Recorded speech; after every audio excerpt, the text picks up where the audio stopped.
भाजपमधील बंडखोरी मोडण्यासाठी स्वतः फडणवीस मैदानात, साहित्य संमेलनाच्या व्यासपीठावरूनही सतत संपर्कात, बंडखोरांची खूप मनधरणी करावी लागत असल्याची दिली कबुली। महापालिका निवडणुकांसाठी उमेदवारी अर्ज मागे घेण्याचा आजचा शेवटचा दिवस। दुपारी 3 वाजेपर्यंत उमेदवारी अर्ज मागे घेण्याची अंतिम मुदत। बंडखोरांचं बंड थंड करण्यात पक्षांना कितपत यश मिळणार याकडे लक्ष। महापालिका निवडणुकांच्या पार्श्वभूमीवर राज्यात प्रचार सभांचा जोर वाढणार। प्रमुख पक्षांनी प्रचाराची रणनीती आखली। स्टार प्रचारकांची यादी जाहीर, तर राज्यभरात अनेक मोठ्या नेत्यांच्या प्रचार सभा आणि मेळाव्यांचं नियोजन।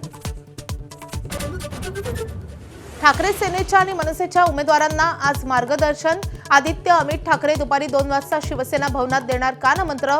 वचननामा प्रकाशनासाठी 4 जानेवारीला राज ठाकरे सेना भवनात येणार। छत्रपती संभाजीनगर महापालिका प्रशासनाचा भोंगळ कारभार समोर। मयत झालेल्या शिक्षकांवर पालिकेनं सोपवलं निवडणुकीचं काम। प्रशिक्षणासाठी गैरहजर राहिल्यानं कारवाई का होऊ नये अशी ही नोटीस।